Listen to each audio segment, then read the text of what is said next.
my faith and my trust in Jesus Christ. And I know had it not been for just their constant prayer and their relationship with Jesus and just the example that they were to myself and to others, that I wouldn't be here today. I wouldn't have the opportunities that I have. I know there's some mom and dads out here in this room right now. I've seen some of you guys out here today. I just want to say a special thank you to you guys for praying for these kids.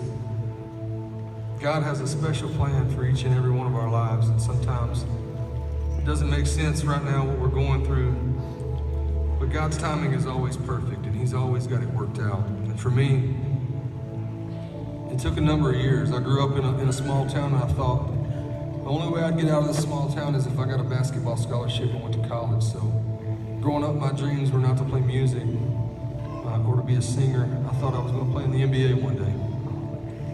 And it's kind of funny, I'm a pretty big dude. I don't know if you know it, but I took a picture with Tim Tebow yesterday, and my Instagram kind of blew up, and I was like, man, you make Tim Tebow look small. And every time I go out and do these meet and greets, everybody's like, man, you're taller than you look on stage. So I wanted to play in the NBA. I mean, that was my dream. And somewhere along the way, when I was about 10th or 11th grade, I got mixed up with drugs and alcohol, and I started running around with the wrong crowd and making a lot of bad decisions. In my senior year of high school, I lost a Division I scholarship to play basketball in college. I dropped out of high school, I got a GED, and I went to work for my dad's construction company. And I just remember thinking that my life was over. And I had blown the only chance that I was ever gonna have to be anything in life. A year later, though, God, He had a plan for my life. He was looking out for me. Even though I wasn't chasing Him, He was constantly pursuing me. I walked on to a junior college in Northwest Arkansas, made the team and got a full scholarship. Unfortunately, the day before my first game of my freshman season, I was going up for a dunk in practice, and I landed on a guy's foot and tore 5 ligaments in my ankle. Ended my basketball career.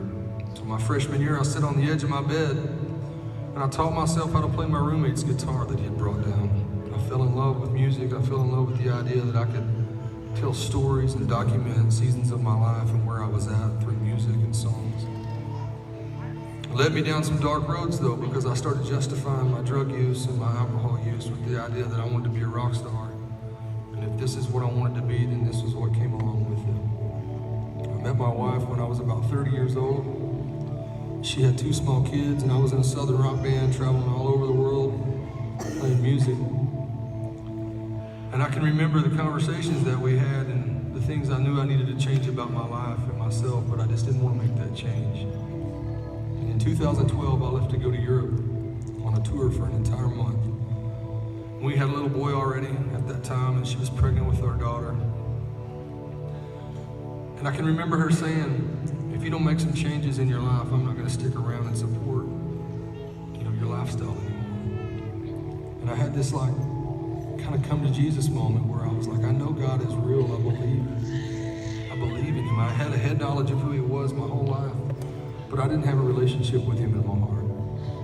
And I can remember saying this prayer like, God, I know You're real, but I just need You to prove it to me. And I left to go to Europe for a month. And a week into that tour, we were driving 8 hours across Spain one day. And our bus driver was scanning radio stations, and I heard the song Redeemed by Big Daddy Weed. You guys know that song? Well, I just remember that song spoke to me in a way that I'd never heard in my life. And I feel like God told me He saw me differently than I saw myself. And so this next song that I'm playing, I just want to, if you don't know Jesus, don't wait till tomorrow.